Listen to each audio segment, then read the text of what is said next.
the best morning show ever hit the atmosphere. Let's be clear, there's plenty others that do it B.I.G. But keeping it a buck though, none to get you up though like GMG. With all the news and real point of views you can use, light and heavy topics we peruse, even a laugh or two. What you talking? Good morning, gang, be the instrument and take your friends and them kin and all. Come on in, tune in. You ain't gonna want them in state, and even the trolls and haters that hate us, we end up being their favorite. Cause from 8 to 10, we get it in, believe that. I mean, from where else could you go when you were part of the show? Definitely GMG, cause when you show love, we show love back. First thing in the morning, we get you through, so after the yawning, wash up and wipe your face, get your snacks and come on in, get comfy, but most importantly, in all caps,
I did it again. That's all right.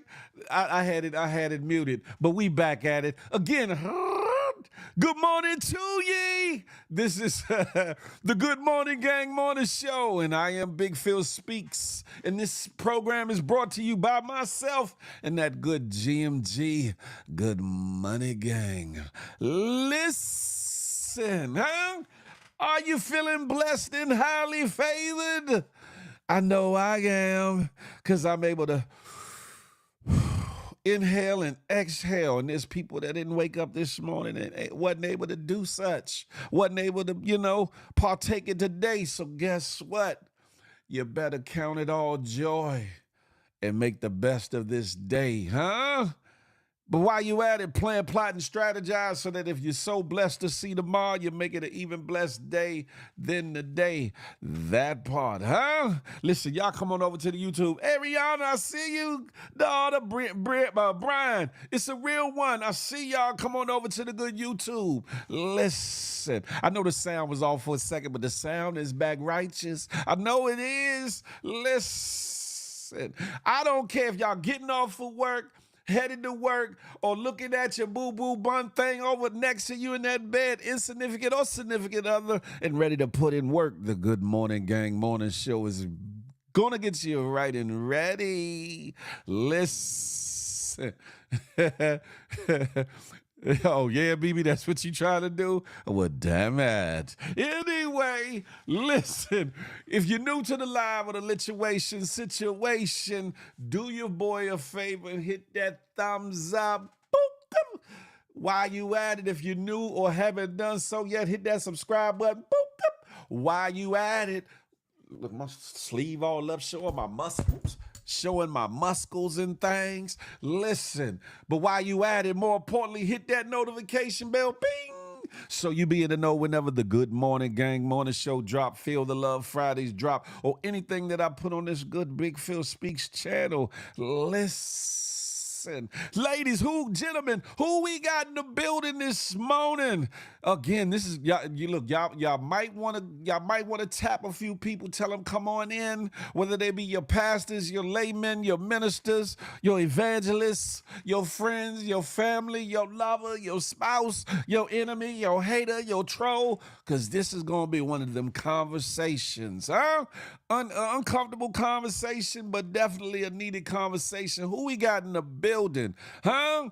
Oh, first up the bat is Melly. Good morning to ye. Good morning to ye. Maui Gomez coming in second from out Hawaii. Good morning, Maui Gomez. Veda Weight Beats. Salute, GMG. My nephew, Papa True Guns, is in the building. Salute. Polo Dolo riding solo, but he in here. Salute to that. Vino Diva. She's in the building from that west side. Listen, the Yay area is in the building early. Jay Pierce, good morning to ye. Tanina, I see you made it on through. I see you made it on through. Good morning to you. Listen, Crack Baby, Trick Baby, Crack Baby is in the building, huh? BB is in the place to be. Talk about she wanna hump on somebody, but she not ready though. Oh, but we gonna move on. 20 bandana, Grand Rising. Whoop. Listen. Bree is in the place to be. Good morning to ye. Listen, who else we got in here? Da-da-da-da. I gotta get past the no sound. Sam Unstoppable is in the building. You can hear me now, can't you, Bama? You can hear me now. DC Mumbo Sauce. Frank Murphy, my uptown compadre, is in the building. Lord have mercy. Sexy Sugar Mama, she's in the building. Huh? Listen, who else we got in here? Real quick like. As we get this party started. Beloved, hey Beloved, LGL Real Talk is in the building. Good morning. Establish is establishing her presence. Good morning to ye. I can't hear that. Yeah, it's just you, Establish. It's just you. Get them goobers and wax out your ears. You know, Young Dread, salute. GMG, huh? Lady Cosanita, she's in the building, huh?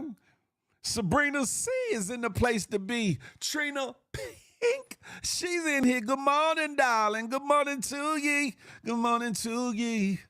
Who else we got in here? Connie Baptiste is in the building. Hey, Grand Horizon. Listen, y'all come on over. Huh? Come on over. It's going to definitely be a good topic.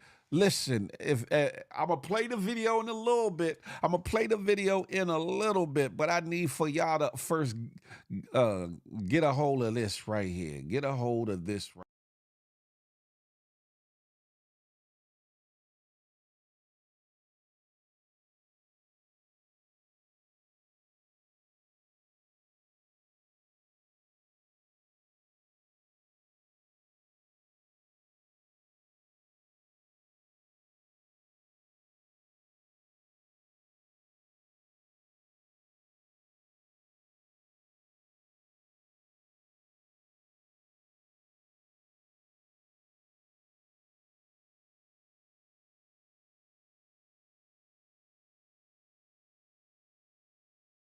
The title.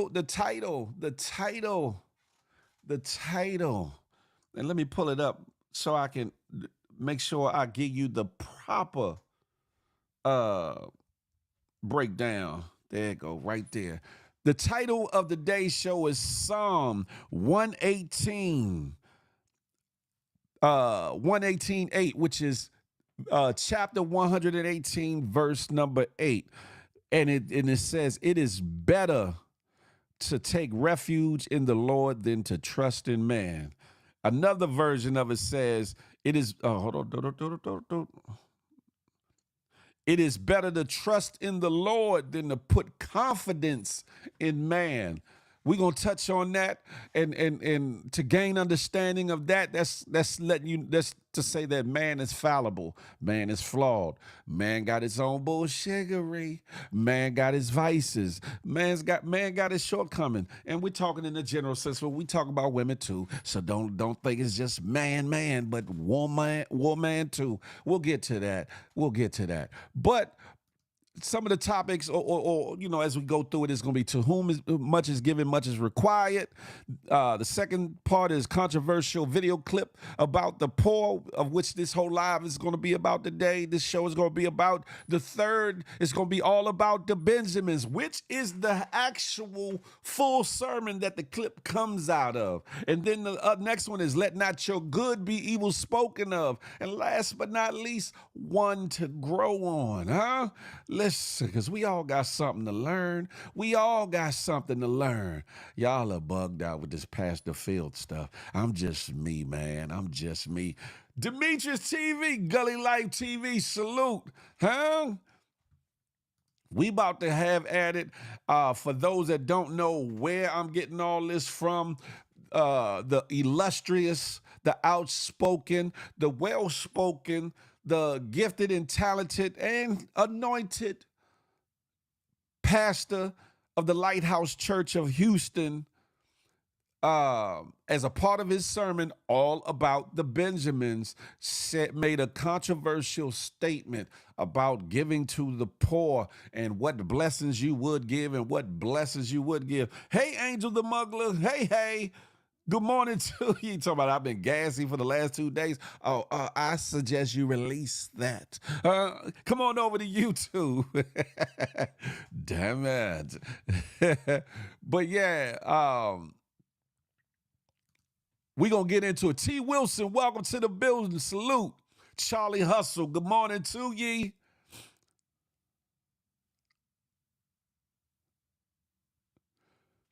Sam said he never liked them. Listen, this is not going to be a witch hunt. This is my disclaimer. This is not going to be a witch hunt. This is not going to be just all-out shaming of that man or whatever the case may be. I do think that he has a word.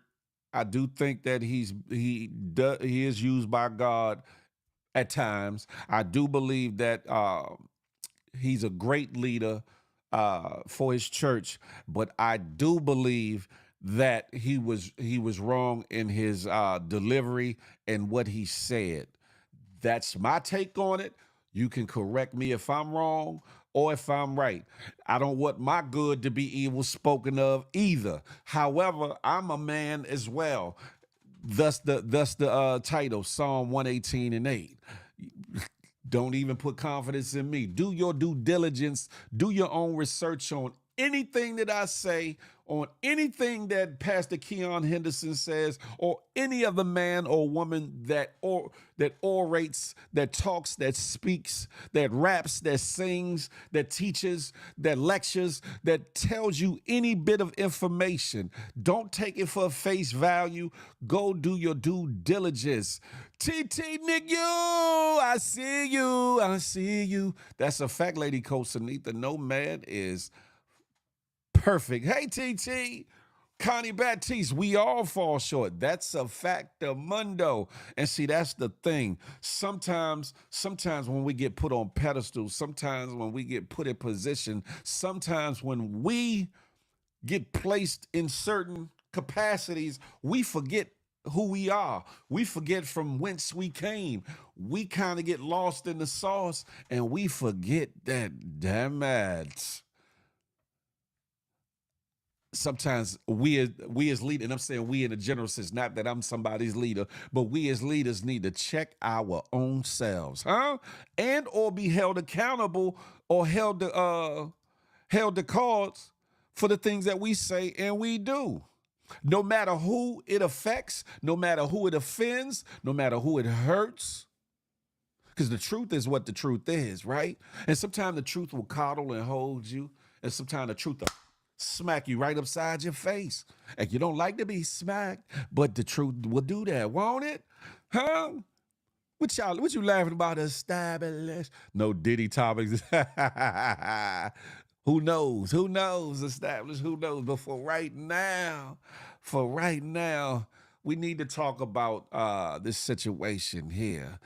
This gentleman, this pastor, this leader, Pastor Keon Henderson, right? To whom is called, much is really required. And I got some information that I want to read to y'all to kind of go along with everything that I'm speaking on, right? And let me preface this too. It's some that will be offended by this because of their spiritual or religious beliefs. There will be some that might be bothered or feel a way about this because they might really follow Pastor Keon, or have a love or liking for him, or see him in a different light. There will be some that will be offended by this, or turned off because maybe they didn't come to the morning show to hear about these things. But this is a current event, a trending event, and one that really affects our community, because there's churches in every community. Now, every pastor isn't the same. Some aren't as talented, gifted, anointed. Some aren't as righteous, or some are more righteous. It all varies. But in this instance, there was something that was said that just didn't hit me the right way. Hey, Tiffany. Hey, Tiffany. I see you. Talk to me nice. Cassie, I see you in the building. Good morning. Hondanese, good morning. Listen. When you hear the term pastor, right? Some of y'all know what that means, and some of y'all just generally know what it means by recognition. Pastor being a leader of a church or whatever, right? But let me give you what is a pastor and what the term means. The meaning in the dictionary is that a pastor is a minister in charge of a Christian church or congregation, a spiritual overseer. How does the Bible define a pastor? The word pastor derives from the Latin noun pastor, which means shepherd, and is derived from the verb pascere, to lead to pasture, set to grazing, cause to eat. The term pastor also relates to the role of elders within the New Testament, which is in the Bible for those that don't know, and is synonymous with the biblical understanding of the word minister. Okay, that being said, what is a shepherd? For those that don't know what a shepherd is, right?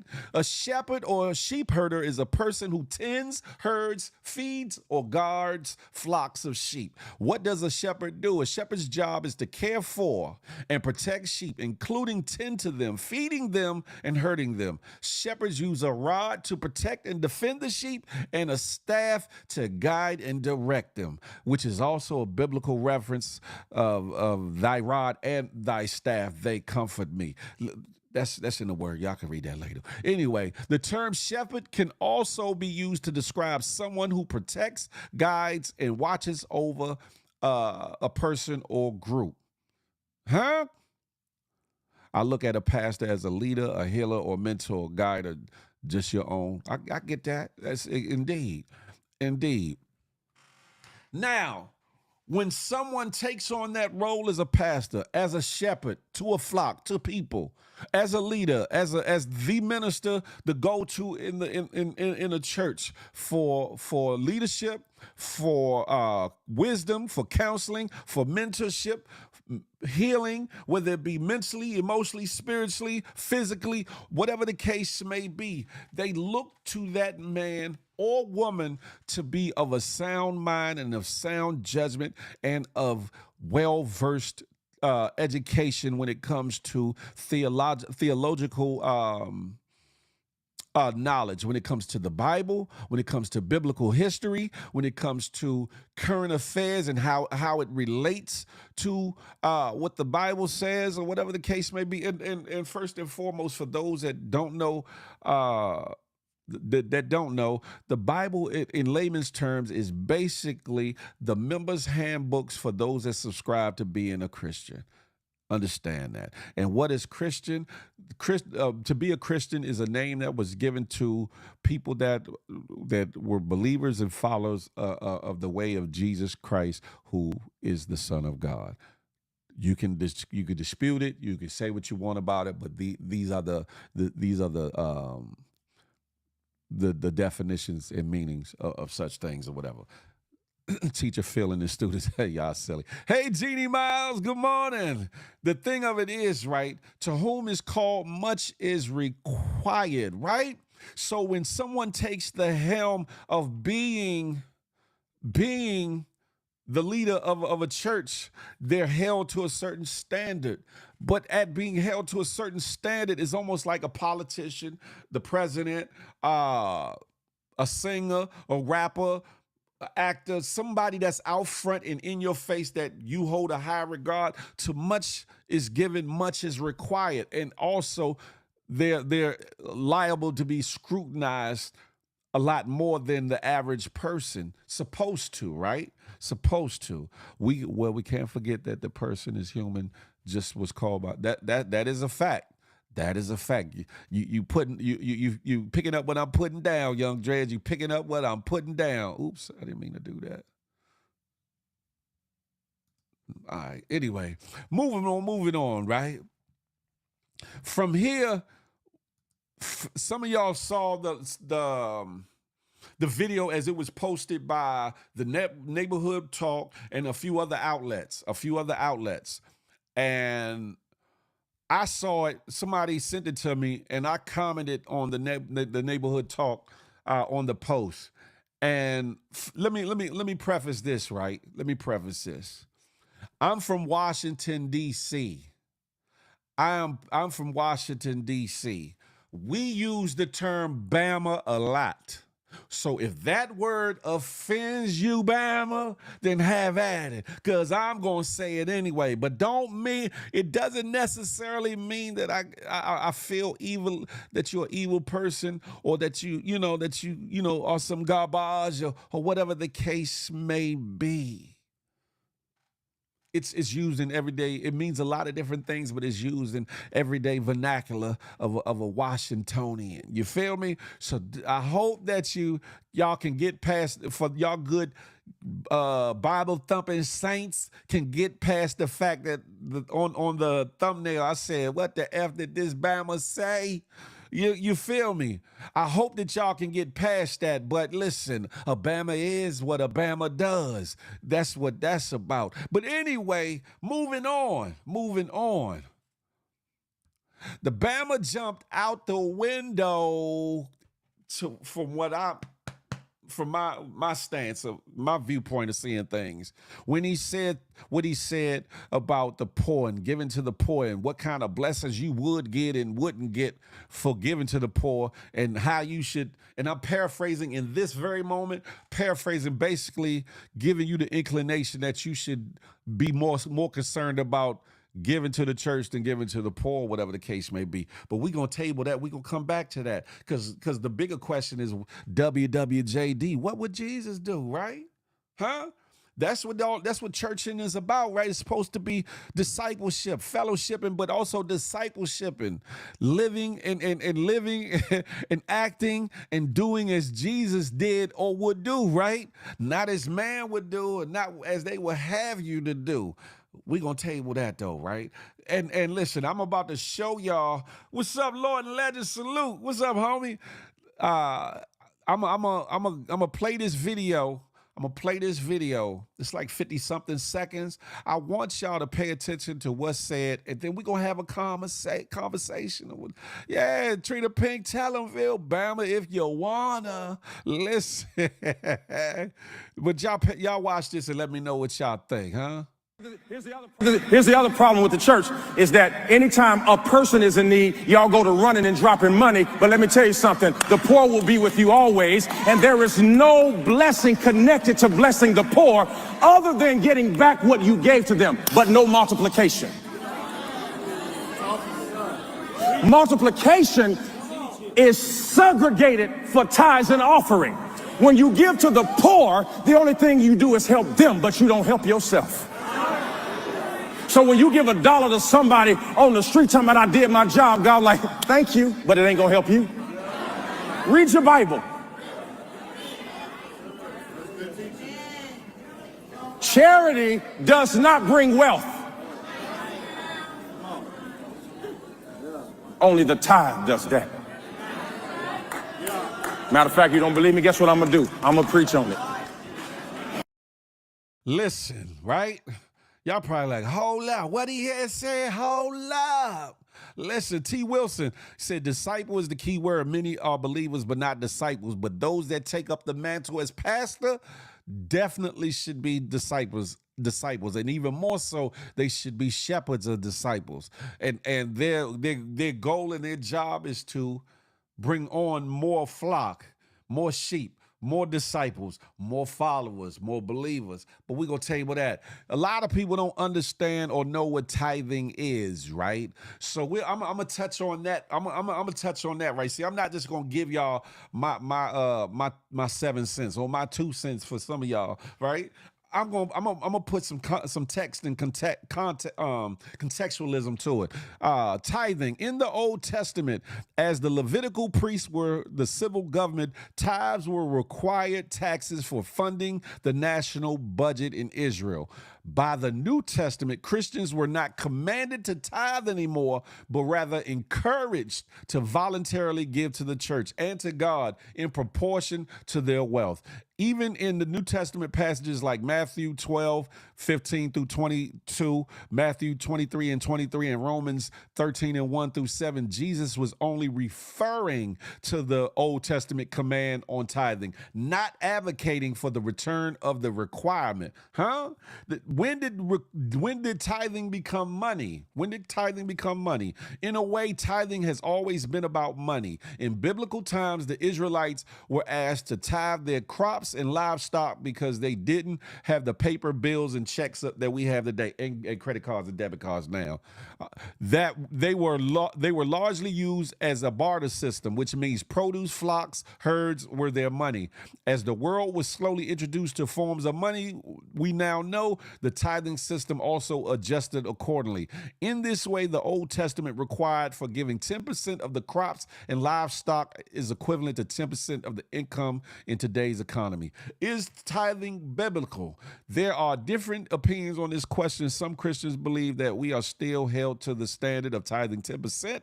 Others believe that we are released from this law, but that we are still called to radical generosity, or whatever the case may be. Hey, Simply Nate, good morning to ye. Good morning to ye. Michelangelo, good morning to ye. GMG, TKBS Nation. Listen, Moon Sniper. Da-da-da-da-da-da-da. Who else? Did I miss anybody? Okay, we moving on. Look, Moon say, I'm up for this one. All right, now, there's another part to this video, right? Because again, this whole video, I mean, that snippet that y'all just saw came from a sermon that's online for your perusal. It's called All About the Benjamins. The whole sermon is all about the Benjamins. The backdrop and the thumbnail that he has for it, or the backdrop behind him, is a big picture of $100 bill zoomed in, or whatever the case may be. All about the Benjamins. And in the midst of his sermon, he's telling you the story of Joseph and his brothers and why some of them weren't blessed. I'm paraphrasing at the moment. Why they couldn't receive bread, and he kept honing in on the word bread, because in present tense, bread is an Ebonic term for manion, money, dinero, fettuccine, Benjamins. Don't let that go over your head. Don't let it go over your head. Listen.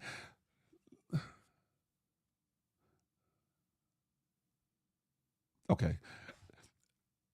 He placed great emphasis on repetitively and intricately winding you up to why you have to release bread to release Benjamin, because one of Joseph's brothers was named Benjamin, right?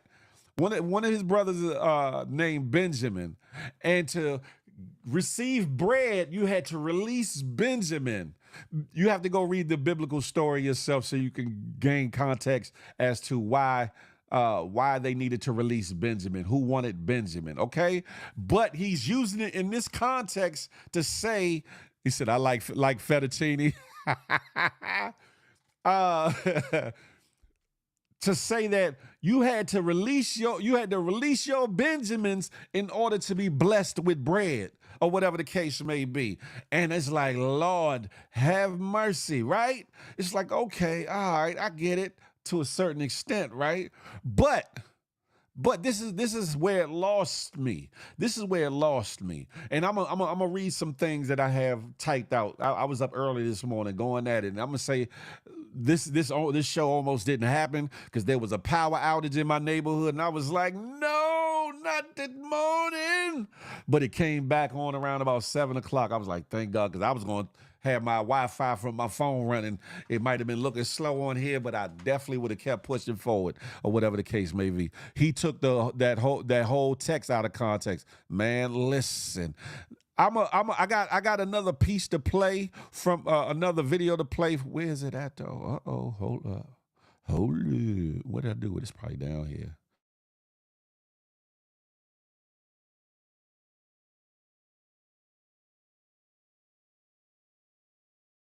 Before I really go any further, I think I'm going to play it now. This is another excerpt from All About the Benjamin sermon by Pastor Keon Henderson. Again, this ain't a witch hunt. This is not a bashing. This is to produce conversation and hopefully gain understanding, and to understand that even though you got title, does not exclude you from criticism or critique or chastisement for a slip up, a flaw, or whatever the case may be. But that doesn't mean that we throw you away because of that. Alonzo, good morning. Go read the parable of the sower. All right, where we at here? Okay, let's go. Let me tell you why some of y'all are struggling with this. I'm about to talk about your mama. I'm about to talk about your daddy. I'm about to talk about your grandmama. I'm about to talk about the person who raised you. Because the Bible says that he told them, you can't get the bread unless you send Benjamin. And Jacob said, nope. Benjamin can't go. Benjamin can't go. Now look at why the sons are struggling to get what they need. They're struggling to get what they need because they've been raised by a man who won't release what he has.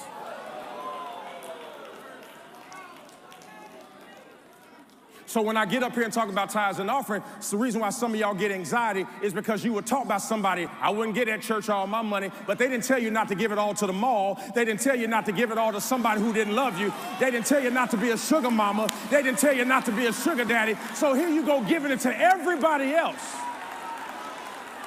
And here's the problem with the church. Y'all will release everything except for Benjamin. You release a praise, you release a person, you release a friendship, but you hold on to the money. I said it. Now what you gonna do about it? Why y'all looking at me like that?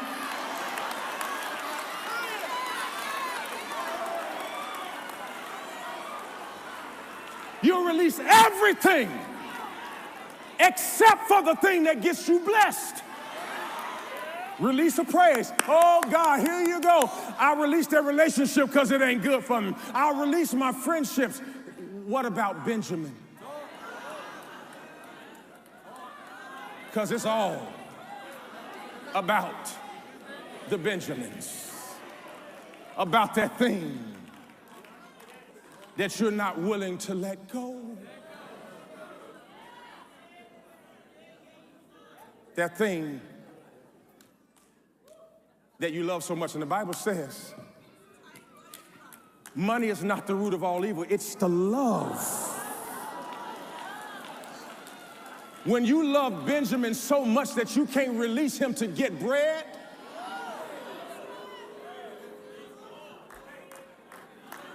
because the only way you're going to get the corn is to get rid of Benjamin.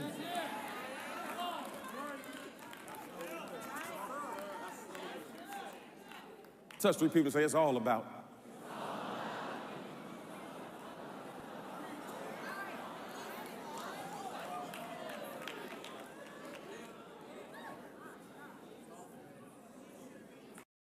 Now, according to his own words, right?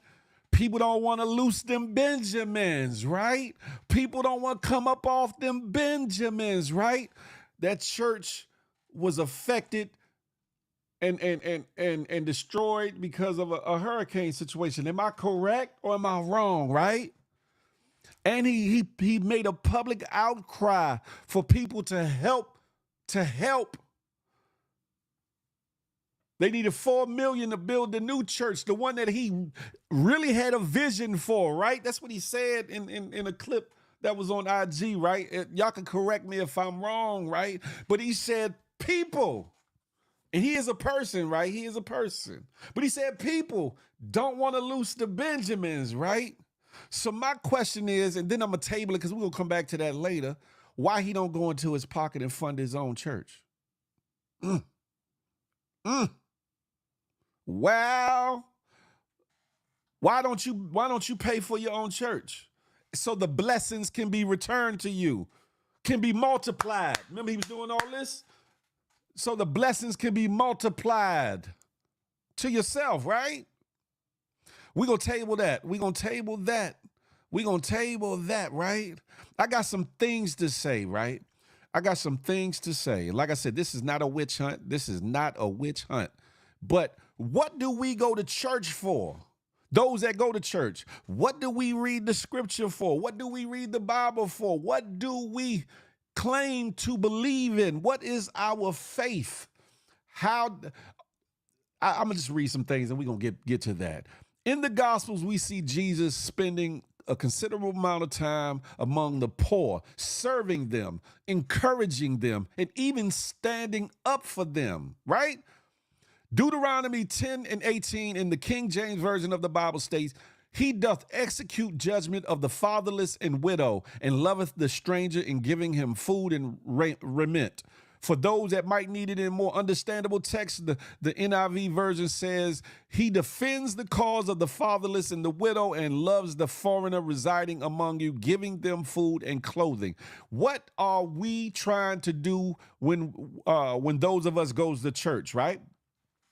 The Bible strongly encourages us to give to the poor, considering it an act of kindness that honors God, not man, and the bullshiggery that gets spewed a lot of times. I'm gonna get to that. Church is definitely a business, But that's even more the reason why. That's your business, ain't it? Invest in your business. Huh? Woo! We gonna get back to that. Hold that thought. Hold that. Pause. Where was I at? The Bible strongly encourages giving to the poor, considering it an act of kindness that honors God, with verses like Proverbs 19 and 17 stating, whoever is generous to the poor lends to the Lord, and he will repay them for their deed. And in Proverbs 22 and 9 saying, the generous will themselves be blessed, for they share their food with the poor. Huh?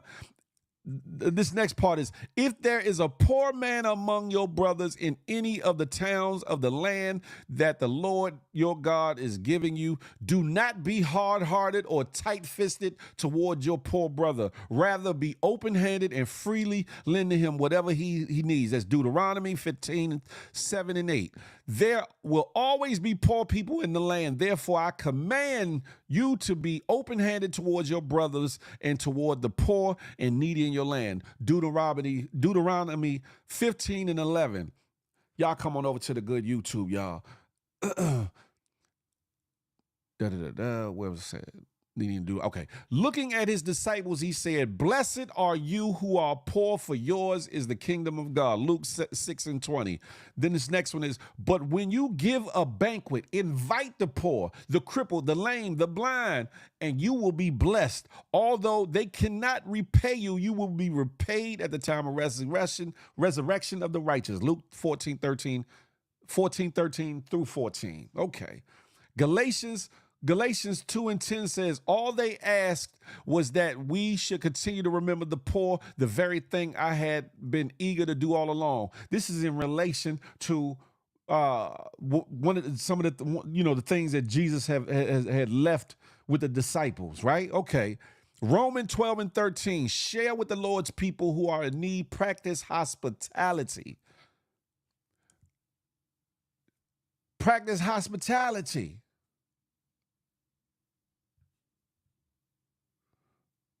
Read to your students is crazy. Listen, understand this, right? To which Michelangelo said a second ago, church is a business. And even though they are a tax-exempt business, they're still a business. They still need, they gotta have an operating expense. Understood. Lights need to stay on because the state and the government ain't giving them free lights. The water need to run if when you got to go bloop, bloop, bloop. The water needs to be running in them bathrooms and or to fill up the baptismal pool so that you can be baptized, right? People that work throughout the ministry, even though some do it in a voluntary manner, some are paid either by stipend or a salary within the church, whether it be security, whether it be ushers, whether it be maintenance, the maintenance crew, whether it be the audio crew, whether it be the musicians that play, and even some of the singers, and even some of the ministerial staff, and et cetera, and so on and so on, right? However, even though it's a business, the foundation of it all is supposed to be living as Jesus lived, walking as Jesus walked, getting your life right every step of the way. It's supposed to be a hospital for the sick, a hospital for the mentally wounded, a hospital for the mentally and spiritually broken, and for those that want to become whole, right? But a lot of times it has become something else in its entirety. It has become a show of pomp and circumstance. It's become a show of traditional BS. It's become a thing. It's become a fashion show. It has become everything outside of what it was meant for. Discipleship and actual bringing people to Christ and or God is sometimes the last thing on the agenda. I'm not saying that necessarily in his case. I'm not doing that. Like I said, this is not a witch hunt against him. I'm not anti him. I'm anti what he said in this statement here. I mean, this sermon or whatever, all about the Benjamins. And this is what I have a problem with. The fact that a lot of pastors, preachers, etc., get real cunning, real cute, real slick tongue with it. Pause. Real savvy, real swaggy when it comes to delivery of sermons in regards to financial blessings as well as financial givings. Like it was said earlier, like I said earlier when it said that where is it at?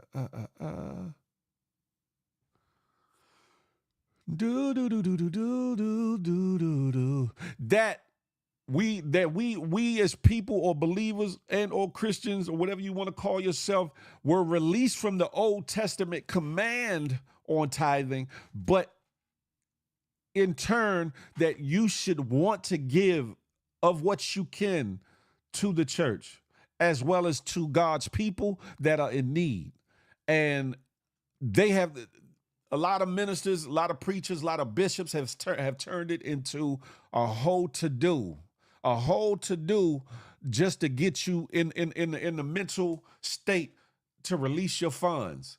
Because if you listen to the whole sermon, it keeps talking about releasing the Benjamins so you can get the bread, right? But that's the problem too. No matter if you're in need or not. It don't matter if you're in need or not. When you're supposed to give tithes and offerings, you ain't supposed to do it so that you can get it back.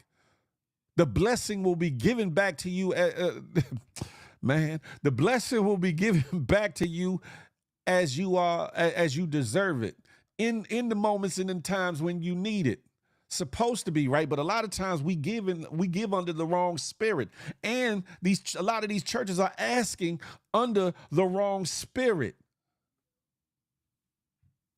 There's nothing wrong. There's nothing wrong with pastors looking good. There's nothing wrong with the clergy looking good, putting it on, right? But if they are the only ones outside of maybe a couple rich or well-to-do parishioners, congregation members, deacons, or whatever the case may be, if they the only ones shining in their church, that's a problem.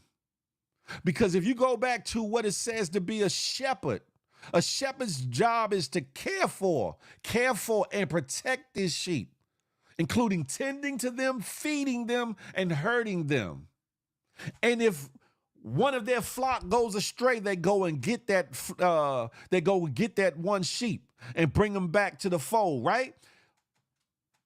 If wolves come around to attack the sheep, they go above and beyond to protect the sheep from the wolves, even the ones that are in sheep clothing, huh?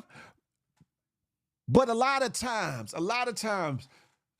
the performance of on Sundays and other nights or whatever the case may be becomes so much of a production that you forget that there's a lot of people sitting in your pews that are hurting, not only just mentally and emotionally and spiritually, but also financially. And not all of them are hurting financially because of their own doing.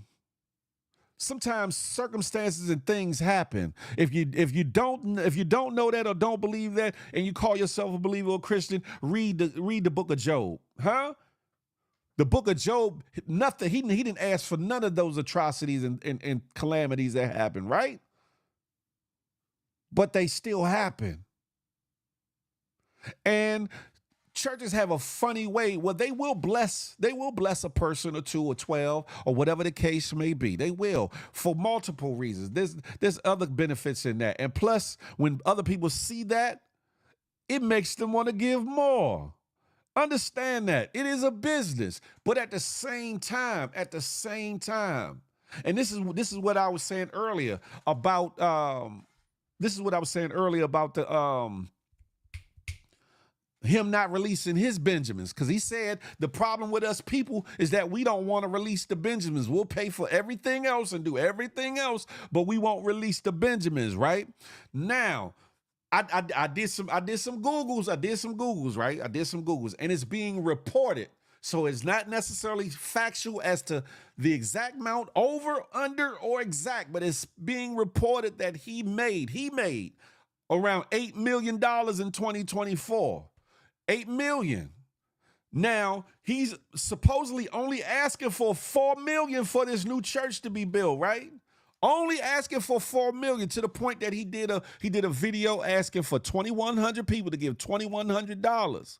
And then I don't know if somebody admonished him or he admonished himself or he really felt convicted, because he came back and said that a part of the vision, he was supposed to ask people for $21 because everybody ain't got $2,100 to give, which is rightfully so, right? But the point I'm making is, Pastor Keon, hey Creole, I see you. Pastor Keon, you got 8 mil, bro. You got 8 mil and you can't invest in your own business? Because that's a business, right? Church is a business, and that's your business. You're the head of that church. You can't invest your manyan, your fettuccine, your guap, your dollars, your pesos, yen, euro, whatever the figure be. You can't invest in your situation, and that's assuming that he's not putting up X amount of dollars towards the rebuilding of the church. But if he said, like he said, if he was being honorable and upright and honest, and the cost of the church that he was trying to build was, he needed $4 million, and you sitting on $8 million, sir, then do what you teaching. Practice what you preach. Loose the Benjamins so you, sir, can get the bread. I'm just saying. Charlie also said, what does he need a new church for? The last church got tore up in I think it was a hurricane and flooding, Charlie Hustle. I think it was a hurricane that destroyed it, or a tornado. I think it was a tornado. Tornado tore the church up. Charlie Hustle. Y'all can correct me if I'm wrong on that. But however it was destroyed or whatever. But my point being, you're right. Where's the insurance? Aha, Shawnette Bridges. Aha. Because a smart businessman is going to insure his business, especially a business of that magnitude, a building of that magnitude, with a congregation of how many people they say he got? Some thousands, tens of thousands of followers, right? Of members of that congregation. You would definitely insure that sum of money. But listen. Cam, you got to come on over to YouTube. I'm on YouTube, Cam. Come on over to YouTube. Listen, that's my thing, right? You got some of these bishops, pastors, and clergy living high off the horse, while there are some people in their congregation suffering. But they are teaching to live and walk and act and believe and do as Christ did, as Jesus did, right? What did Jesus do? Walk through the wilderness. What did Jesus do? Walk around and made something out of nothing. Breaking the loaves of bread, breaking the fish, making something out of nothing. And there are provisions for the pastors, the bishops, the people that run the churches to be taken care of from the church. There are provisions in that. I mean, there's bylaws and statutes for that, or whatever the case may be. And I think it speaks about it somewhere in the Bible too. However,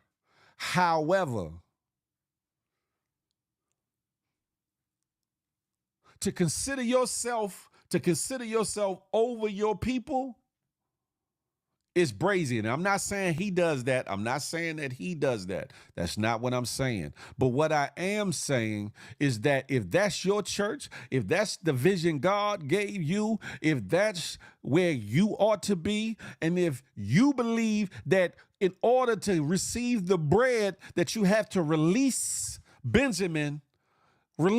million of them Benjamins and get that church open, or get it right, or get it started, or whatever the case may be. Show your congregation that you're releasing that 4 million. I guarantee you bread will come unto you, because it will make them want to give to you. Wow, my pastor came out of his own pocket to rebuild this church. Do you know how many people that would inspire? You know how many people would see the God in you, the righteousness in you in that matter?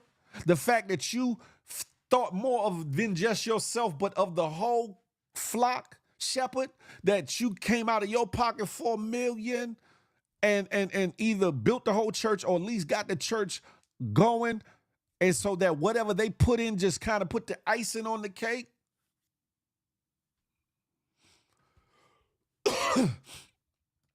This is my thing, right? And I said it before, to whom much is given, much is required. To whom much is given, much is required. And again, this is not a witch hunt against Pastor Keon Henderson, but it's just it's one to show you the flaw of us as people. We're all flawed, right? And a lot of times we push people on so high on a pedestal, we forget that they're humans. We almost think and operate as if they are deities, gods, mythical beings, immortal, and they're a man or a woman just like you or me. Same flaws, same bullshiggery. There's a scripture that says, and it says, when I would do good, evil was with me. That's in all man. That's in every man and every woman. Again, for those that are just tuning in, you might have came to the morning show for everything else that the morning show normally gives, but I thought that this was a definite, pertinent conversation that needed to happen amongst us, those that call themselves believers and even those that don't.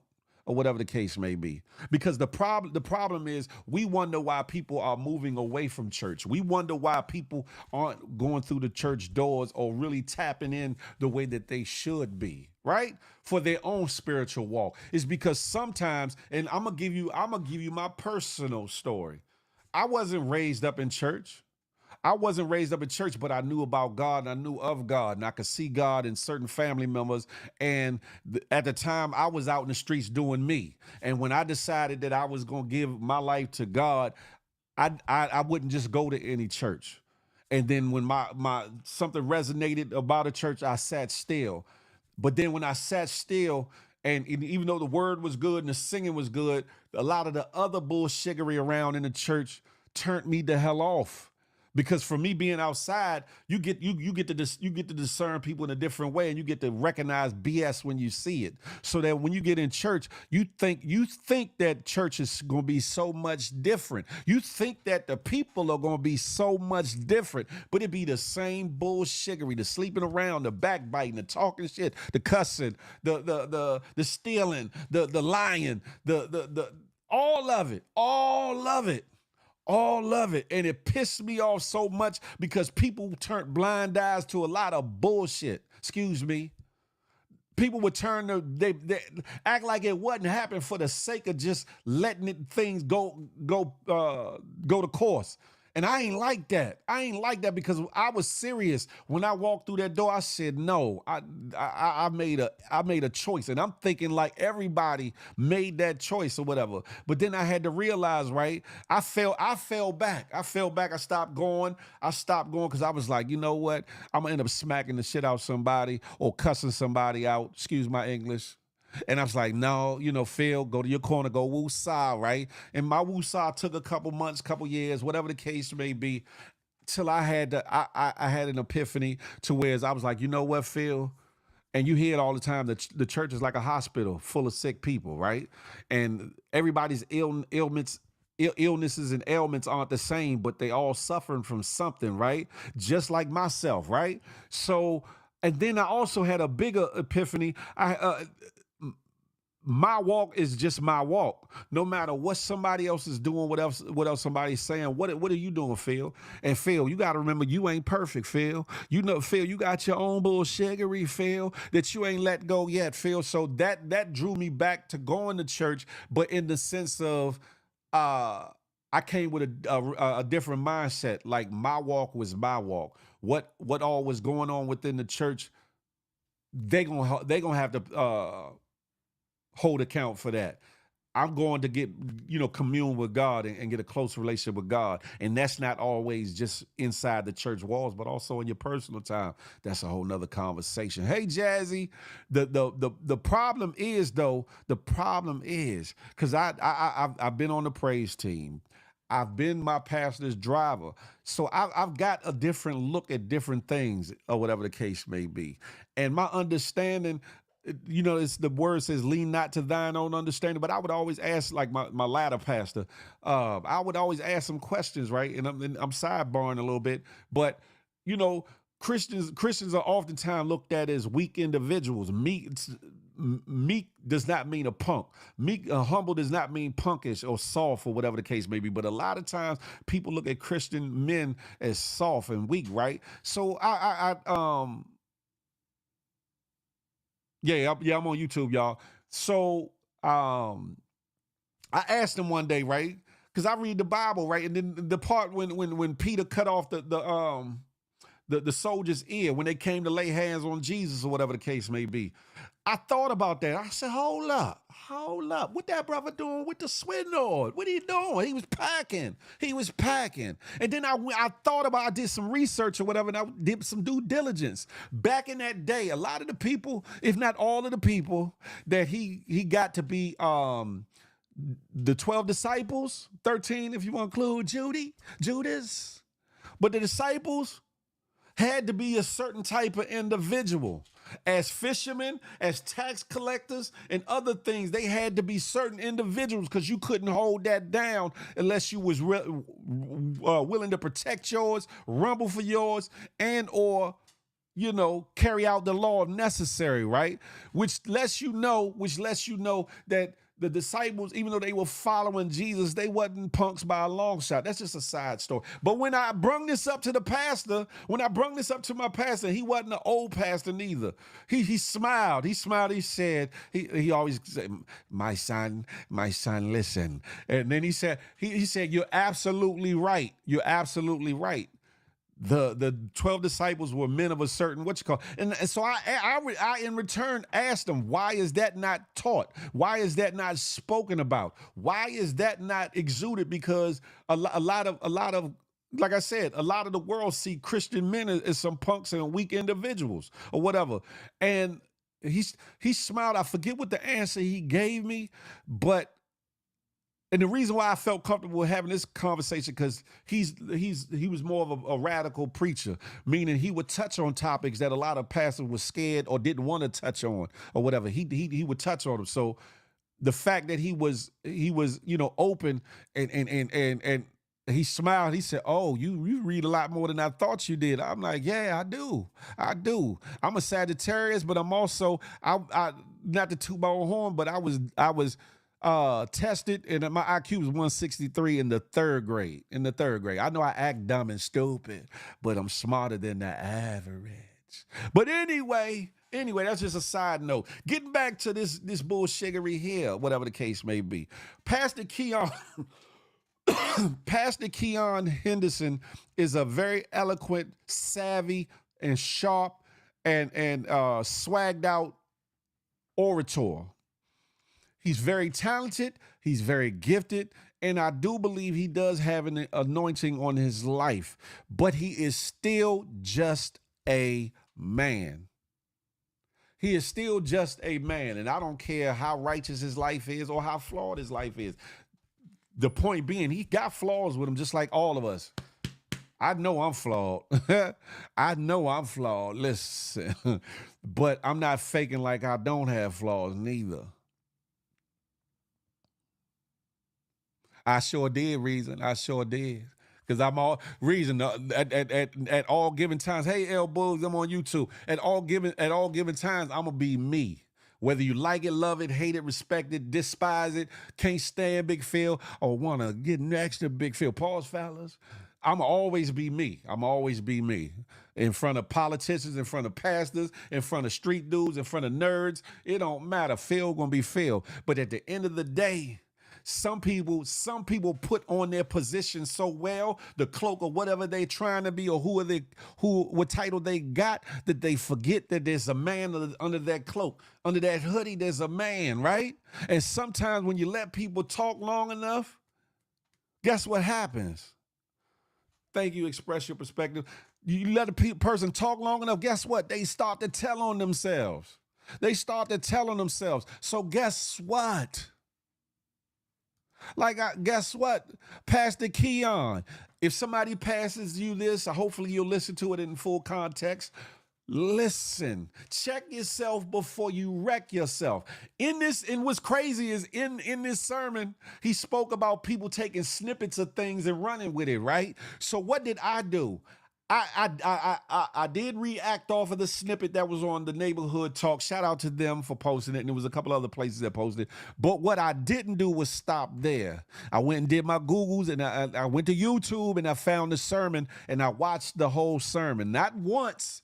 I watched it last night once, and I watched it early this morning once again, to make sure that I was coming from a decent perspective. To make sure I was coming from a decent perspective, so that I wasn't coming across like hella jaded. Hold on, hold on, y'all, 1 second.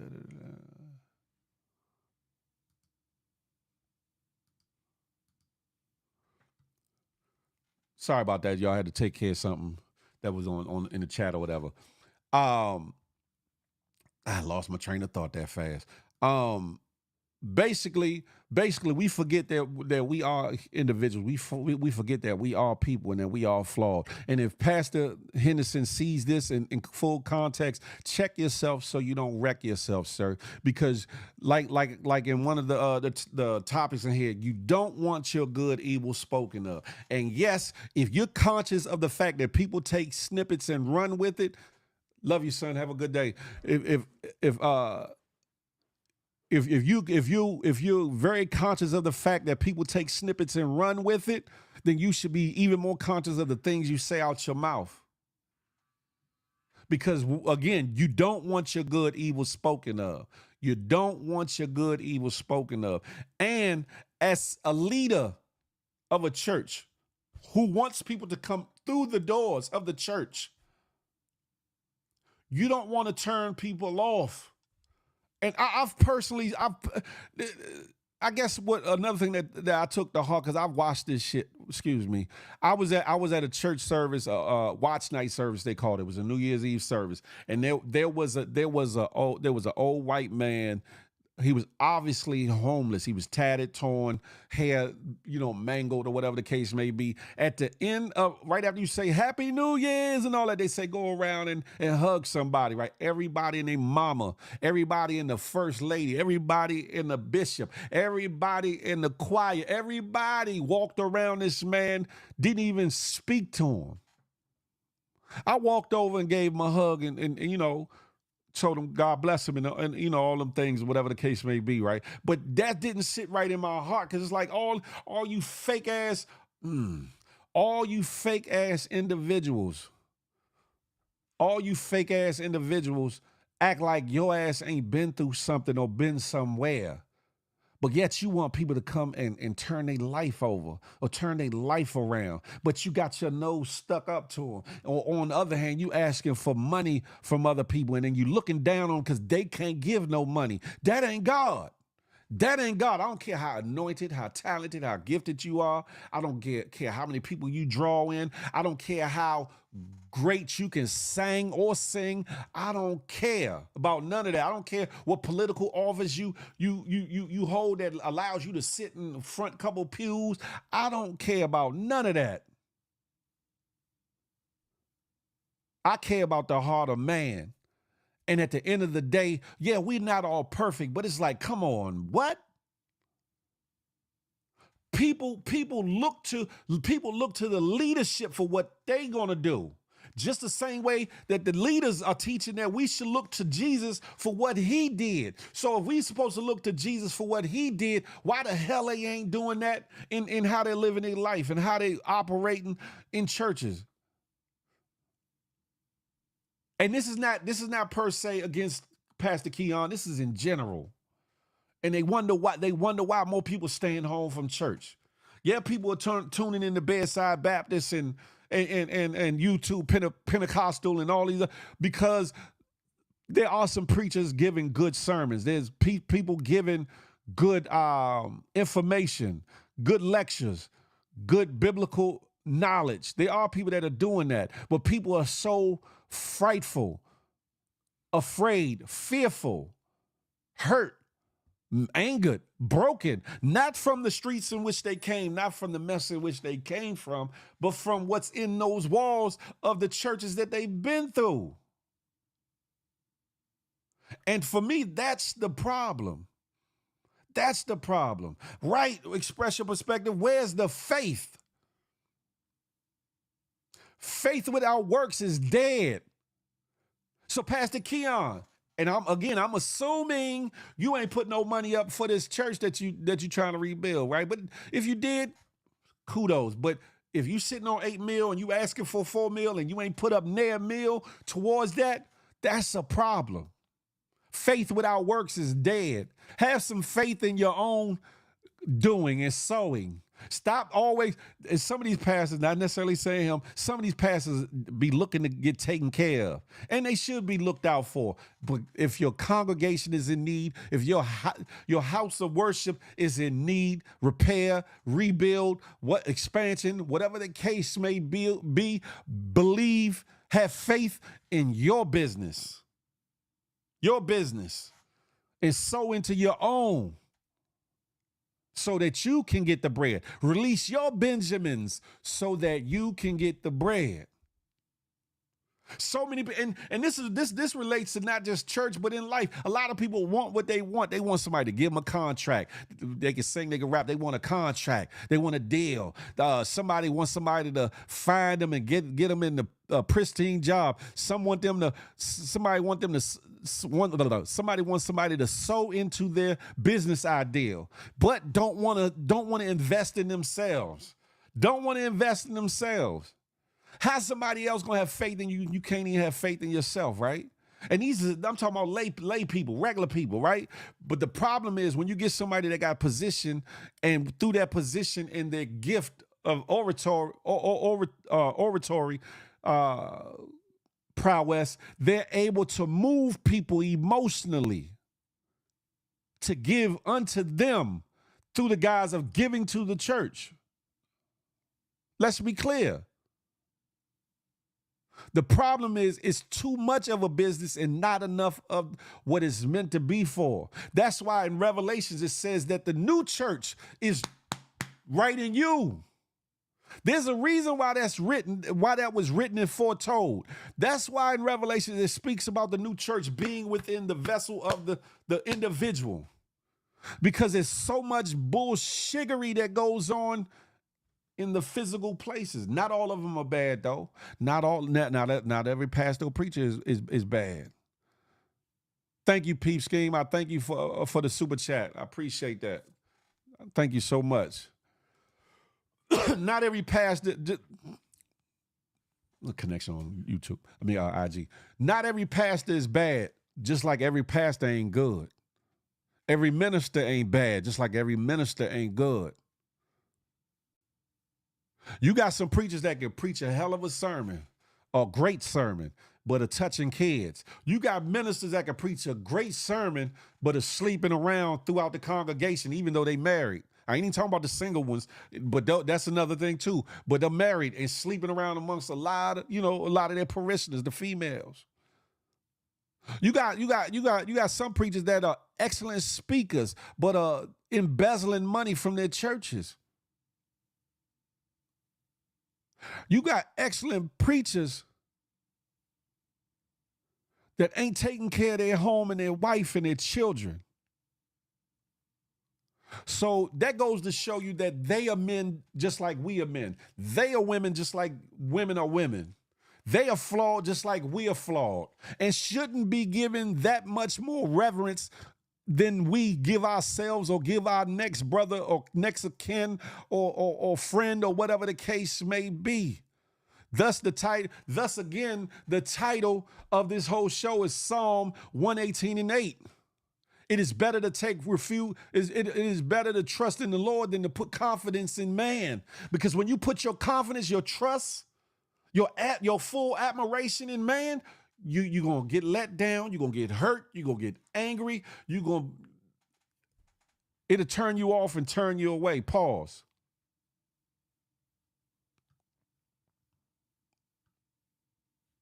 I get it. Some of y'all like, man, Phil, I ain't come here for this. But guess what? You here. And these are the premise of this show is to bring you news, some gossip, trending things and that nature. But more importantly, have you walk away with something. And more importantly, stir up a conversation. And this is a conversation we need to have because this affects all of our communities. Whether you're in New York, whether you're in Florida, whether you're in Texas, whether you're in California, whether you're in Mississippi, whether you're in Georgia, it don't matter. There's a church everywhere you go. And there's poverty damn near everywhere you go. There's crime everywhere you go. There are things there's racism in a lot of places that we go, whether it's overt or covert, but we need to not be afraid to have the conversations. A lot of times, I got a relationship with this dude or with this church or with this pastor or with this bishop or with this evangelist, so I'm not going to speak on that. Then there's the statement that says, not statement, but there's a scripture, and I'm paraphrasing, and I don't know it off heart, but it says, "Touch not God's anointed, do my prophet no harm." But ask yourself this though, right? When somebody's operating and or spewing something other than God's word and living out other than God's actions, are they operating in the anointing of God, or are they operating in something else in the moment or in their life? Make that make sense. Because understand something, the devil was anointed. Understand something, the devil knows the scripture inside and out, backwards and forwards. Understand that.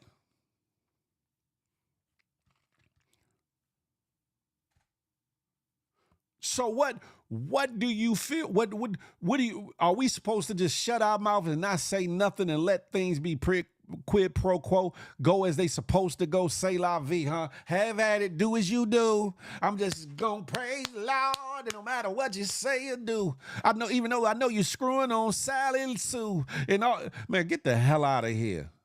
Get the hell out of here. And that's the thing, especially with church. People need to get the hell out of church. Get the hell out of here. Get the hell up out of church. Get the hell up off of them. And every blessing that's out there ain't a blessing from God. But to tell somebody that you gonna get blessed only as much as you give to a homeless person, and that's it in the immediate sense, and that's your only blessing, that's false. That's fallacy, borderline fraud.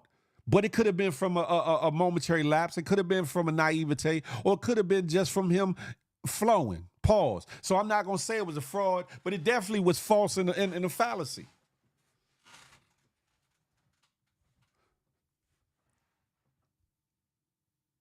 Because if you don't consider your brother as yourself, you're not living by the commandments anyway. If you're not caring about your brother or sister, you're not living as Jesus was anyway. If you ain't got it in you to help the poor, you ain't living as Jesus lived anyway. You just talking a whole lot of slick and cool shit. Excuse me.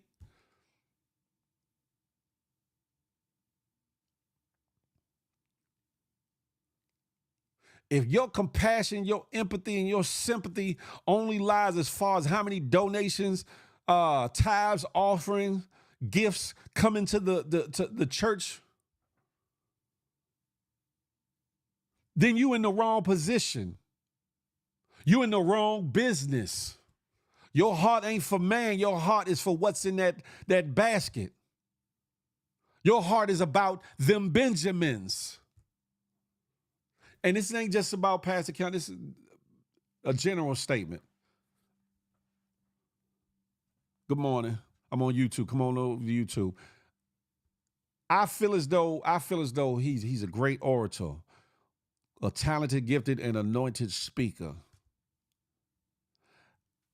I think that we at times got to look past certain feelings we might have about somebody and call a spade, or call bullshit for what it is.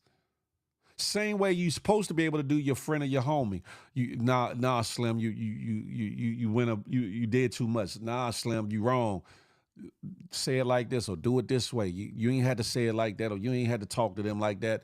The same way you would do that within your own circumference and in your own spaces amongst your peers and stuff. We got to start holding people accountable when they slip up. Peep Scheme, I'm not posting that, but thank you. Thank you for it's the wrong time to post that one, Peep Scheme. But thank you again for the super chat. Notorious, good morning. And furthermore, right, I wouldn't have a problem with him asking for donations or asking for people to sow seeds in the building of church if he was willing to take a big chunk of his own nest egg, or a big chunk of his own worth, and put it into said project, because that would show a man whose heart is after God. That would show a man who's operating in faith. That would show a man that's standing behind what he's saying, practicing what he's preaching. Who couldn't respect that? Who wouldn't respect that? Who wouldn't respect that?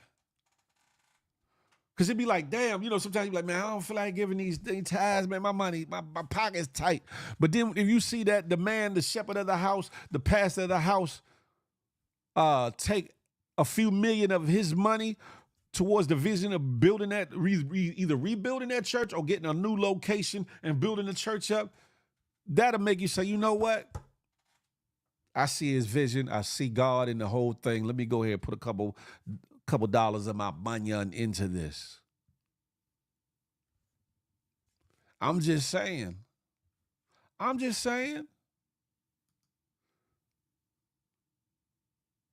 The problem is, even though this is the title of his sermon, we got to stop in the church, out the church, and everywhere abound, be all about the Benjamins.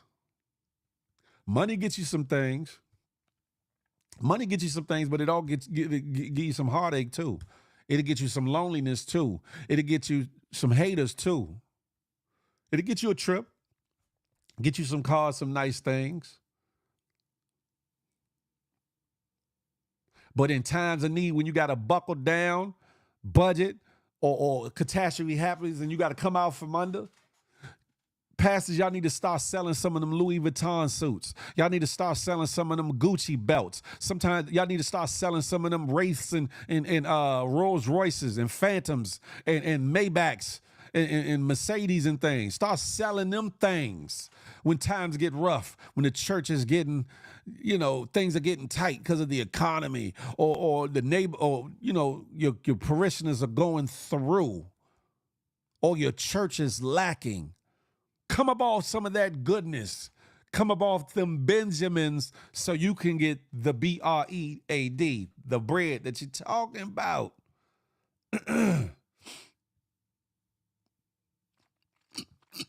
That's a fact, young Dre. That's a fact.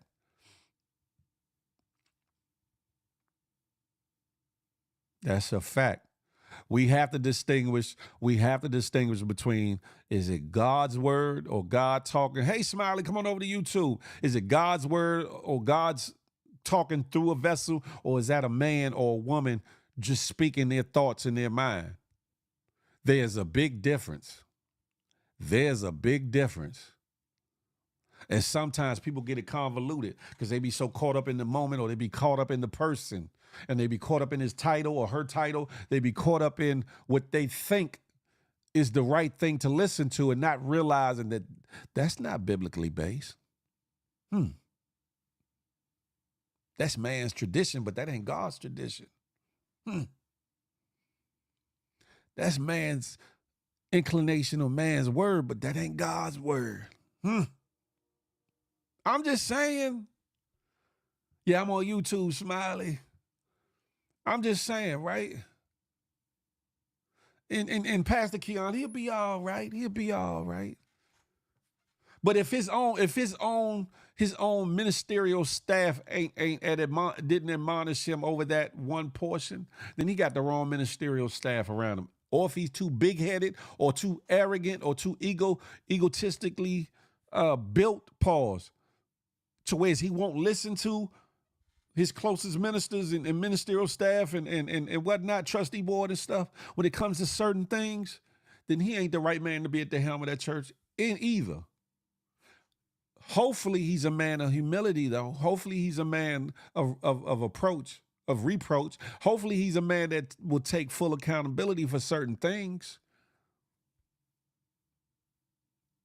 But to cheapen or lessen doing something for the homeless or people that are definitely in need, in order to hone in the fact, or bring home the fact that people should be loosing Benjamins to get bread, or basically tithing to the church, is wrong. That ain't of God, by no way, shape, or form. Look at Peep Scheme. See, you letting the devil use you, Peep Scheme, at the moment, and I'm not playing with you. Thank you again for the super chat, though. Thank you for the super chat. Maui, you better read the room. Read the room. This is not those conversations. Not today. Not today. I get it. Some of y'all might or might not want to hear what I'm talking about. If you don't, you can log off. I'll be back Friday. But this topic for today is what it is. Is what it is. Like it, love it, hate it, all that. Peep out here giving $2 bills out all morning, right? I'm just saying, right? And what I've been talking about just doesn't apply to pastors, preachers, and ministers, but to these internet celebrities, to these real life celebrities, to these influencers, to these rappers, to these singers, to these politicians, to these people that we hold in high regard and high esteem. And then when you see something about them that lets you the hell down or angers you or pisses you the hell off, if you didn't hold them to such a high regard and you understand and or understood that they themselves are human and are flawed and should be held to the same standards as you and I, it would change your perspective on certain things. It would change your perspective to the fact that though I'm admonishing that one clip or that one portion or whatever the case may be, and or a couple other things from that sermon, I still know that Pastor Keon is a good dude. And if y'all know me, I'm not just going to get on somebody and not give them their flowers if there's flowers to give. Very good dude or whatever the case may be. But he's human. Just like y'all might like things about me, but I might say something at a time. Say what? I might at a time say something that rub y'all the wrong way because I'm human. Everything I say, you're not going to agree with. Everything that I say, you're not going to like.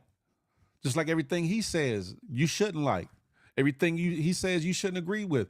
Above it all, no matter what I said, hey, Kim, no matter what I've said today, yesterday or tomorrow, no matter what he said yesterday, today, or tomorrow, no matter what nobody in your life or who you give reverence to or listen to, do yourself the biggest plus and do your own research, do your own due diligence. Don't even just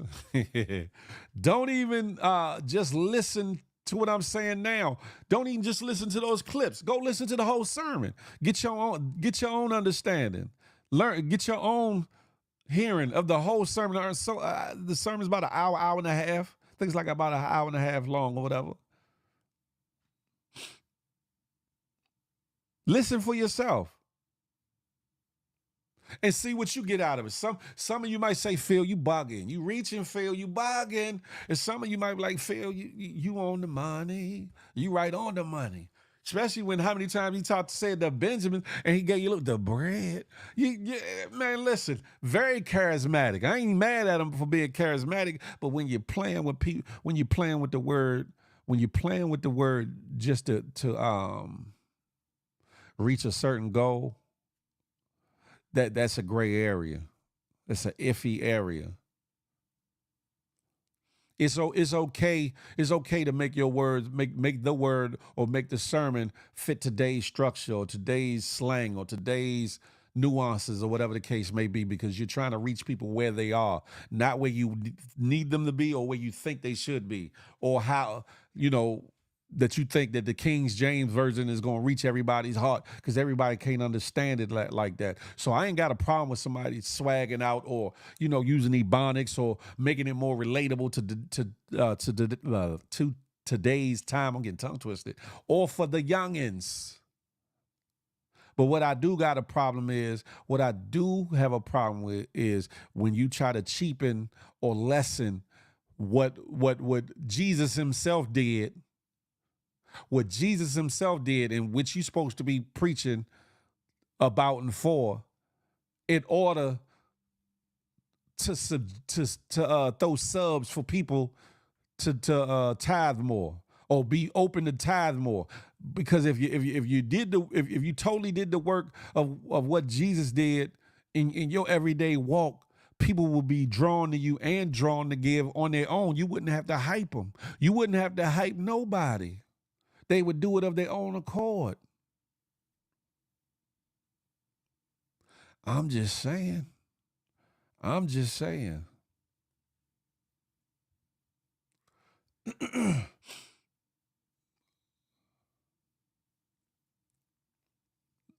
No, we've been talking about Pastor Keon Henderson and the snippet, the clip that's been going around with him talking about giving to the poor, as opposed to giving to the church or whatever the case may be. Favorite Danny, that's kind of what I got out of it. That's kind of what I got out of it. Like, you can just take that one little clip and be like, it sounds like this, that, and the third. But when you really listen to the whole sermon, you're like, oh, this is what this is about. That's why he said that. Still ain't right, but that's what he said. Thank you, Smiley, for the super chat, darling. His words definitely went against the laws of nature altogether. Giving in itself is giving back to yourself, whether it's to the poor or to the rich. Man, what? Talk about it. Talk about it. That's it right there. That's it right there. And it's too many pastors, preachers, bishops, and et cetera that have made so much out of the business of church that the prosperity preaching and the pulpit pimping and all these other attributes have become a mainstay in certain churches. Not all churches, but in certain churches. So much so that the real topics are maybe glanced, grazed, but not delved into like they need to be. To really tap into the heart of men. And see, that's the problem, because there are a lot of people who, Maui, thank you for the super chat. I'm not posting that. Thank you. Come on now. Read the room, Maui. Read the room. I lost my train of thought. That messed me up. But anyway,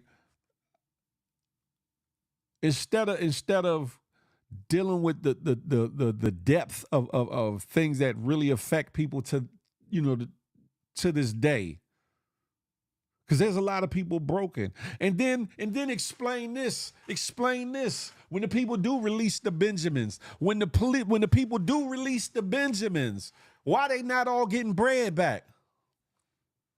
When they're all releasing the Benjamins, why are they not all getting bread back, as people are claiming that it ought to happen? Then it changes. Well, not in your timing, but in God's timing. But was it God that said, give all your money up, or give upon request, or upon provocation, or upon sleight of hand? No. And then what bothers me, I feel we might have to open up a church in Ali. And then what bothers me is, some churches give to the needy, right? Some people, I've seen churches like pay rent or put people in apartments or give them a car, whatever the case may be. But it's not enough of that. It's not enough of that. A lot of churches are taking in big money, to the point that there should not really be any homeless people in their congregation. There should not be not one hungry soul in their congregation. These bigger churches, these mega churches should have entrepreneurial courses. They should have job training courses. They should have, like teaching. They should have seminars at a regular basis for people with dealing with tax, getting your credit right, getting yourself right when you come home from prison. What else? How to be a better upright individual outside of just being a better Christian. Just is a lot of these bigger churches don't have enough outreach in them, and that's the problem. And if they trying to teach to do what Jesus did, Jesus was outreaching. He was outside. How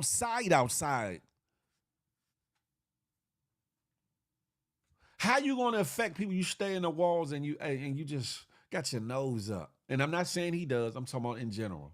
How? That's a big question. Why are these churches not investing in their congregations? Establish. That's a deep statement and a deeper conversation that will probably take another 2 hours.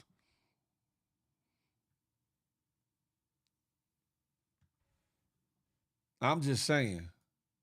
That's a fact of mundo. Etiquette training for young men and women, a lot of them need it. That's a fact. Some people, but some people want people to stay as they are. 050, salute. Whoop. A lot of people want people to stay as they are. Believe it or not, some people want people to stay sheep. Some people want people to stay followers. Some people don't want people to surpass the leadership in their church. Some people will hold down their ministerial staff because they're getting too popular, or they getting too charismatic, or bringing a good word, and the attention is kind of waning to somebody else. They'll sit a person down or not let them speak or do some other stuff. And I ain't talking about somebody showboating or going past their time of speaking. I ain't talking about none of that. That's a whole nother ball game. But it'd be a lot of bullshittery that goes on in church. And for you of other faiths, whether you are Muslim and you follow Islam, whether you are Buddhist and you follow Buddha, whether you a Jew following Judaism, there's bullshittery in your faith practices as well, with some of the leadership and some of the followers as well. So don't think that this is just segregated just to Christians. It happens all over the place. Not in every church, not in every mosque, not in every synagogue, not in every temple, but it happens. Why? Because we put too much stock in man. That's the title. We put too much stock. We give men too much power. We give men too much reverence, and then we wonder why shit go the way that it go. Things be the way that it be. A lot of times people putting on too much of a facade than being who the hell they are, so they can be loved, adored, appreciated, and or not liked or not wanted to be around just for them being who the hell they are. I'm just saying. The federal government gives them that money in the form of nonprofit to set up jobs, searching, child care, passive use of money. Man, listen. Oops. Listen.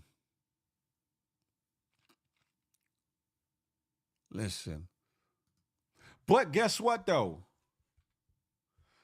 The churches that shouldn't be thriving are thriving because we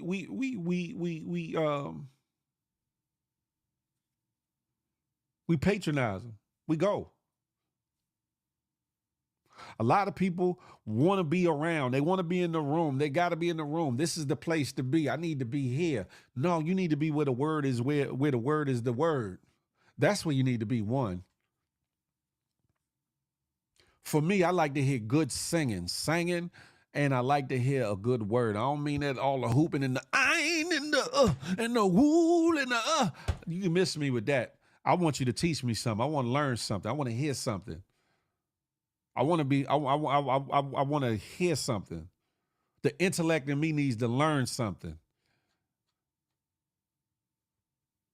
The lover of music in me needs to hear a good song. So I need to hear a good song and a good word.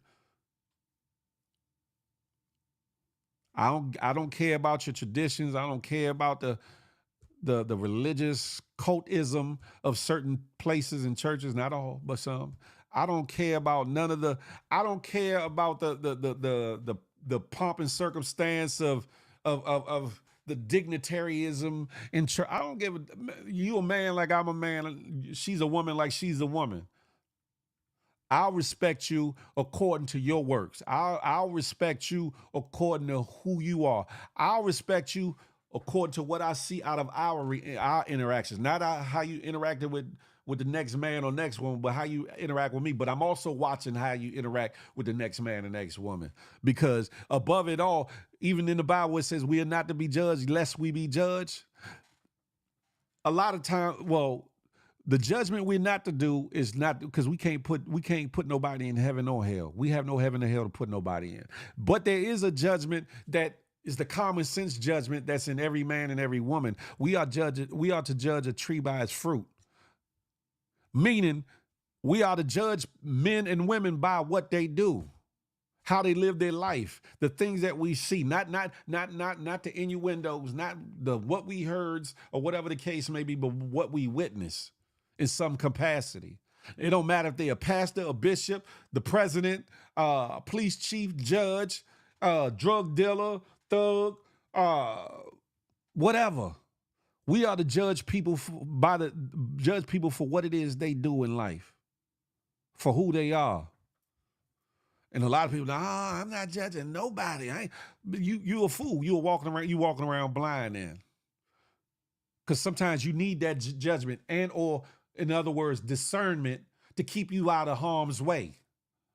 So if you walk around saying, I ain't gonna judge nobody, I'm gonna walk around with my blinders on, and you liable to be somebody's victim. And when I say victim, I don't mean just physical violence, but economic violence, whatever, savagery, coercion, all these other things. I want to hear a good song. Okay, I'll care what it's my limited vein. That's the tax statement they send you at the end of the year to show contributions. Yeah. Man, listen. I hope that I have not bored y'all. I hope that y'all have stayed in tune, you know what I'm saying, and actually listened to the things that I'm saying. And again, this is not a witch hunt.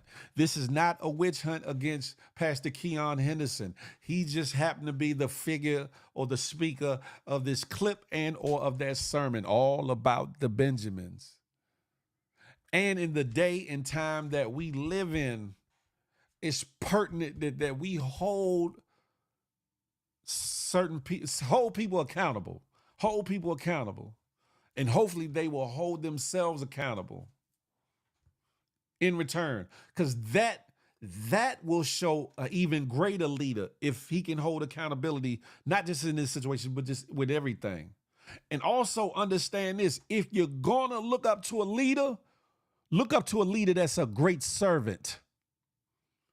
Because the greatest leader is the one that's going to be a greatest servant. Look at Jesus, right? The story of Jesus, his life. He served. He did for, looked out for, healed, fed, taught, gave his life up. That's serving. Some of these pastors ain't doing nothing but serving lip service. Pause. Some of them ain't doing nothing but serving lip service. Some of them won't even hold counsel with you, because they are so full of themselves. I don't have to, I'm above that. I don't have to hold counsel with them.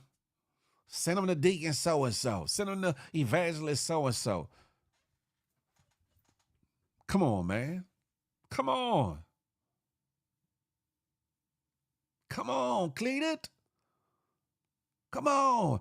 I didn't send out the invite link or whatever, because I didn't want people to come up here on no foolishness. I didn't want nobody to come up here and change the topic of the conversation. I didn't want people to make the show something else. We got plenty of other shows for everything else. You feel me? We got Friday, I'll be back. Monday, I'll be back. But I just wanted this show to be about what it needed to be about. And hopefully everybody in the room has gained something out of it. Also, I want to send prayers. I want to send prayers to the people in Florida and in other areas that were affected by the hurricane that left Helene, and then the hurricane that's if it hasn't touched down yet, that is touching down sometime today, I believe it is, right? I pray that losses are minimal. I pray that damages are minimal. I pray that life can return back to normal as quick as possible. I hope that life loss is minimal to none.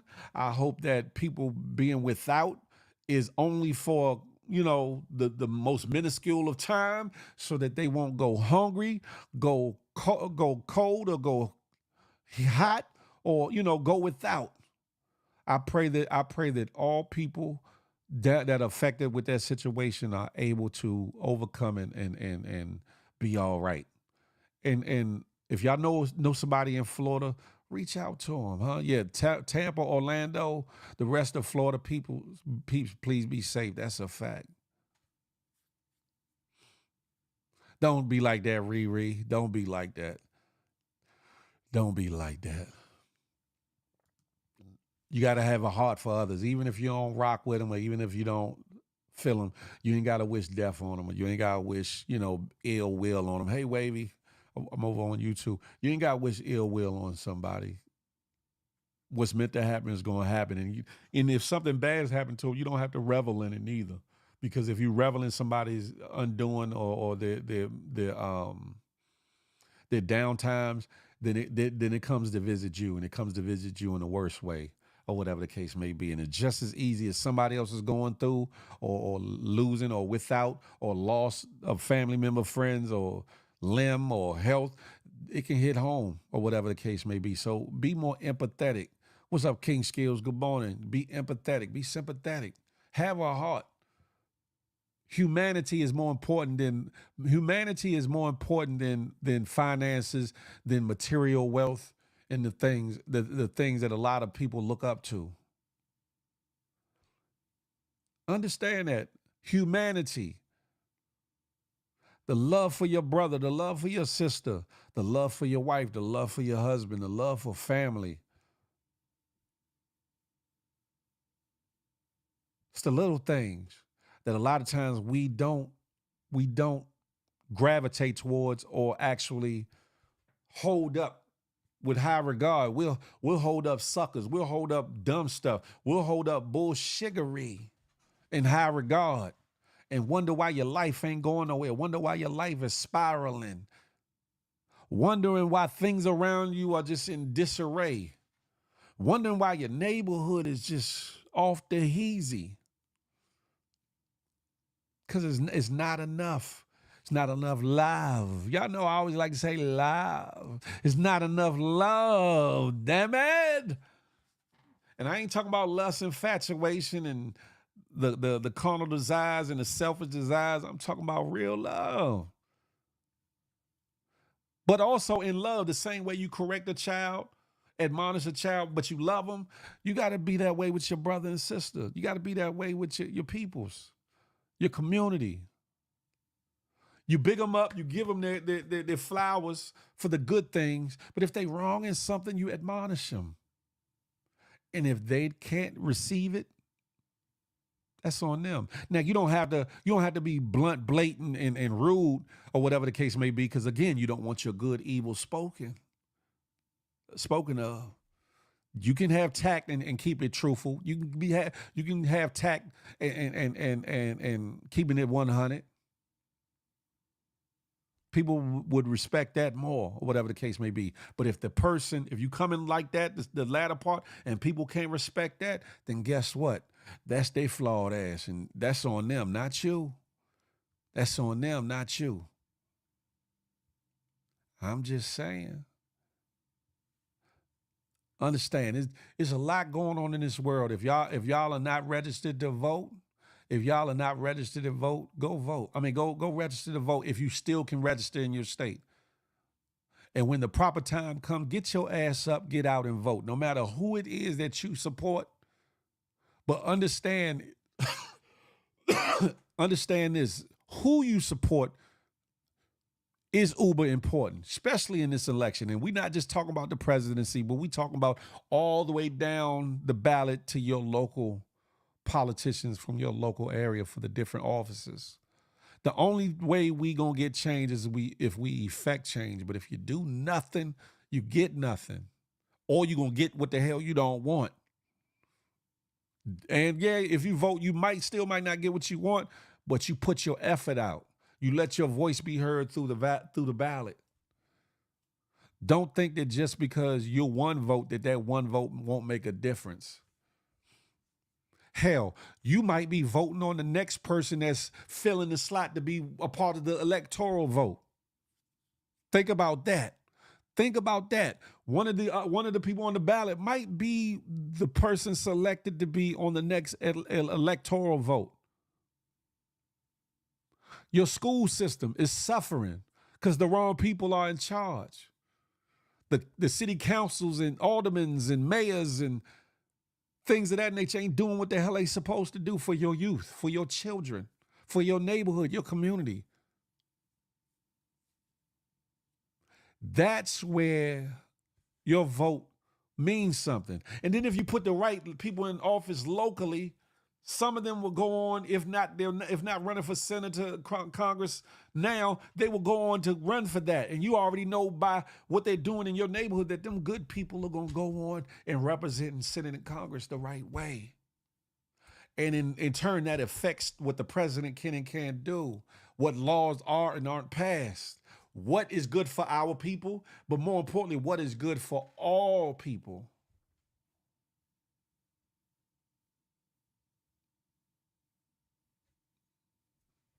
That's the problem, Gary. You're right.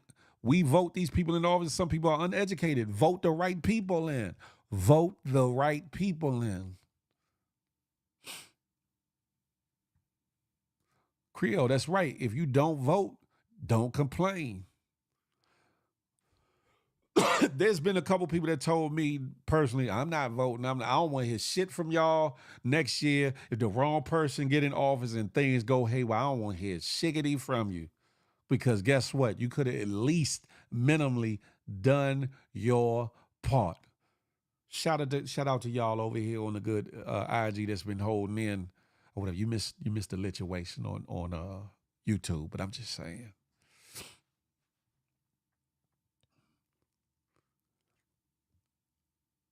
All politics is local. That is how you change your standards of living. That's a fact. Talk about it, Vino. Talk about it. My voice is parched. I need to go get me something to eat or something. But hopefully y'all got something out of this situation, this lituation. And we'll be back on Friday with the good.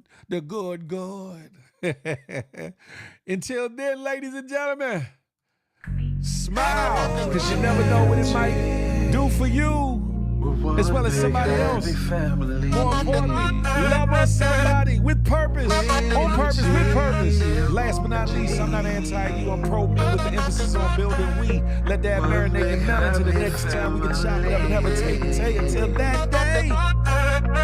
Holla, baby. Hey, thank you for tuning in. Hey. Make sure you come back again. Tell a friend, tell a friend. You feel me? It's GMG and Big Fish Speech.